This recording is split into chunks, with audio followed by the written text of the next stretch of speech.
بسم اللہ الرحمن الرحیم۔ السلام علیکم ناظرین، آپ یوٹیوب چینل دیکھ رہے ہیں۔ میں توکل حسین ہوں۔ آج کی تازہ ترین رپورٹس کے ساتھ میں آپ کی خدمت میں حاضر ہوں۔ سب سے پہلے تو میں آپ کے بتاتا چلوں کہ جو پنجاب میں ضمنی الیکشن ہوئے ہیں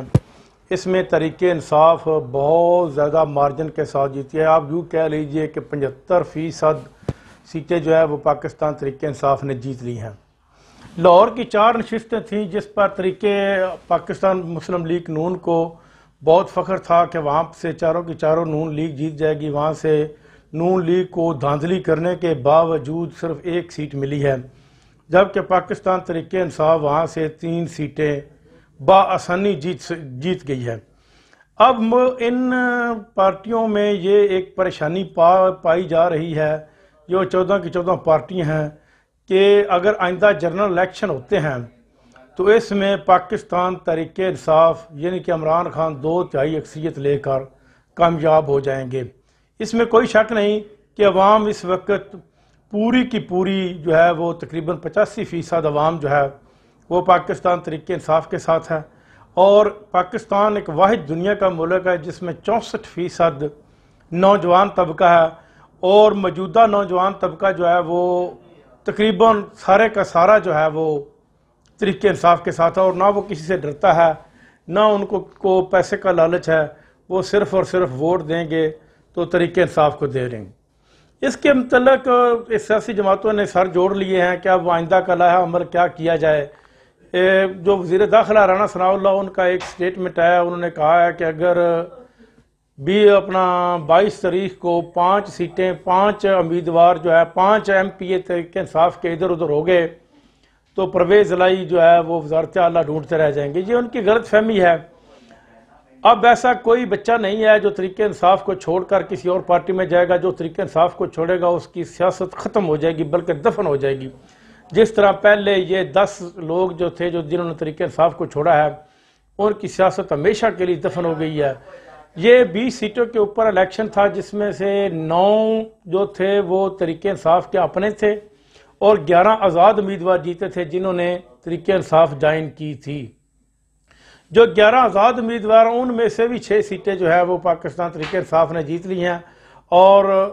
9 اپنی جیت لی ہیں، یعنی کہ اس طرح انہوں نے 15 سیٹیں جو ہے 20 میں سے جیتی ہیں، اور مسلم لیگ نون کے حصے میں آئی ہیں 4 سیٹیں، اور 1 جو ہے وہ آزاد امیدوار جیت گیا ہے۔ اور اس طرح جو ٹوٹل کیلکولیشن کی جائے تو پاکستان تحریک انصاف کے پاس 188 بنتی ہیں، اور مسلم لیگ نون کے پاس 178 سیٹیں بنتی ہیں پنجاب میں۔ اس طرح یہ ممکن نہیں کہ حمزہ شہباز جو وزارت اعلیٰ پنجاب کو کنٹینیو کر سکیں، یہ نہیں ہو سکتا۔ اور 22 تاریخ کو ضرور برضرور جو ہے وزیر اعلیٰ پنجاب جو ہے وہ پرویز الہی، جو پاکستان تحریک انصاف کی کور کمیٹی کا اجلاس ہوا، اس میں انہوں نے ساروں نے پرویز الہی کے وزیر اعلیٰ بننے پر اتفاق کیا ہے۔ یہ بہت ہی ان کا احسن کہ پرویز الہی بہت منجے ہوئے سیاستدان بھی ہیں، اور پرانے سیاستدان، اور وزارت اعلیٰ کو ان کے پاس خاصی تجربہ ہے۔ جب وزیر اعلیٰ وہ پنجاب تھے 2002 سے لے کر تقریباً 2007 تک وہ 5 سال وزیر اعلیٰ پنجاب رہے،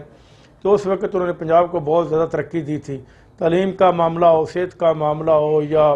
1122 ہو، یا کوئی بھی محکمہ، اس میں پنجاب نے بہت زیادہ ترقی کی تھی۔ لیکن اب جو صورتحال ہو رہی ہے، کیونکہ اس وقت اگر تحریک انصاف کی حکومت پنجاب میں آ جاتی ہے تو جن افسران نے یا جن پولیس افسروں نے تحریک انصاف کے خلاف کارروائی کی تھی ان کو تو سزا ضرور ملے گی، اور ملنی بھی چاہیے، کیونکہ انہوں نے مسلم لیگ نون کی بی ٹیم ہونے کا ثبوت دیا ہے، اور وہ بی ٹیم بن کر جو ہے وہ انہوں نے الیکشن میں لوگوں کے خلاف ظلم کیے ہیں، اور ان کو ضرور اس کی سزا ملنی چاہیے، اور سخت سے سخت ملنی چاہیے کہ آئندہ کوئی بھی محکمہ جو ہے وہ کسی بھی سیاسی جماعت کے اعلیٰ کار نہ بنے گا۔ دوسری طرف شاہد خاقان عباسی جو ہے وہ یہ کہہ رہے ہیں کہ یہ حکومت جو ہے وہ 1 سال کنٹینیو کرے گی، اور الیکشن جو ہے 2023 کے اگست میں ہوں گے۔ اگر 2023 کے اگست میں بھی الیکشن ہوتے ہیں تو یہ حکومت صرف اور صرف اسلام آباد کی حکومت بن کر رہ جائے گی نون لیگ کی، اور نون لیگ مزید اپنے لیے گڑھا کھود لے گی۔ اب یہ مشورہ کرنے کے لیے نواز شریف کے پاس پہنچ گئے ہیں شہباز شریف، اور اس کے ساتھ کچھ ممبران وغیرہ، تاکہ وہاں پر مشورہ کیا جائے۔ نواز شریف کو لوگوں نے اس قدر تنگ کر لیا ہے کہ جو خوشی کا مقام ہوتا ہے تب بھی نواز شریف کے گھر کے سامنے اکٹھے ہو جاتے ہیں جلندھر میں،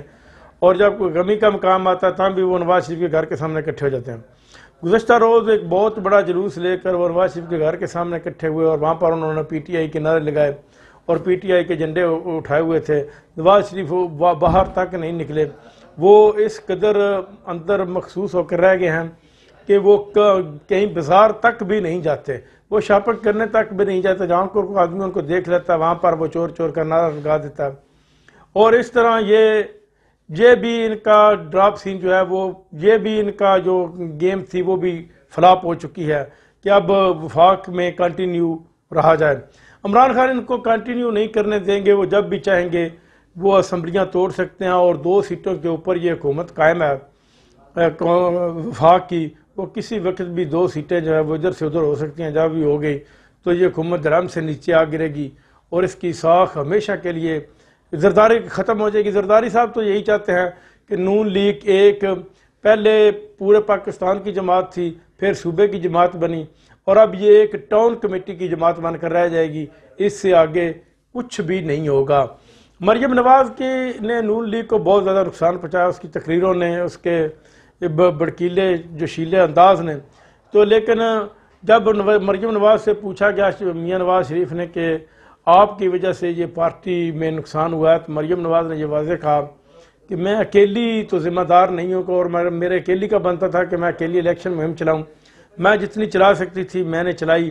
لیکن اس کے باوجود بھی یہ پارٹی ہار گئی، تو اس میں میرا کیا قصور ہے۔ دوسری طرف جو کراچی کے متعلق، سندھ کے متعلق کہا جاتا تھا کہ کراچی میں عمران خان کو زیادہ سے کم سیٹیں ملیں اور ایم کیو ایم کو متحد کیا جائے، وہ بھی ان کا خواب چکنا چور ہوتا نظر آ رہا ہے، کیونکہ ایم کیو ایم کے جو 245 میں جو الیکشن ہو رہے ہیں، جہاں سے عمر لیاقت فوت ہوئے تھے، وہاں پر جو فروخ ستار ہیں انہوں نے آزاد حیثیت سے الیکشن لڑنے کا فیصلہ کر لیا ہے، اور اس سے یہ ظاہر ہوتا ہے کہ ایم کیو ایم کسی صورت بھی متحد نہیں ہوگی، اور کراچی میں خاص طور سے تحریک انصاف کو بہت زیادہ سیٹیں ملیں گی، کیونکہ وہ کراچی ایک ایسا شہر ہے، وہ تقریباً اس میں 90% لوگ پڑھے لکھے ہیں، اور پڑھا لکھا جو بھی آدمی ہے وہ تقریباً پاکستان کے مستقبل کے لیے ان چوروں سے جان چھڑانے کی ضرور کوشش کرے گا کہ یہ چور مفاداتی ہیں، اور جب ان کو اپنا مفاد نظر آتا ہے اور وہ اکٹھے ہو جاتے ہیں، اور جب یہ اکٹھے ہوتے ہیں تو پھر یہ مل کر صرف اپنے ہی کیس جو ہے وہ ختم کرتے ہیں، عوام کو کسی قسم کا ریلیف نہیں دیتے۔ ان کے ہارنے کی وجہ 2-3 بنی، ایک تو مہنگائی بنی ہے، دوسرا جو عوام انہوں نے اپنے کیس ختم کرنے شروع کر دیے، تیسرا انہوں نے لوٹوں کو ٹکٹ دے دیے، اور جو مسلم لیگ نون کے اپنے امیدوار تھے جنہوں نے سابقہ اس حلقے میں الیکشن لڑے تھے، وہ ان سے ناراض ہو گئے اور انہوں نے پاکستان تحریک انصاف کی حمایت کر دی، اور اس طرح ان کی 5-6 وجوہات سے کی بنیاد پر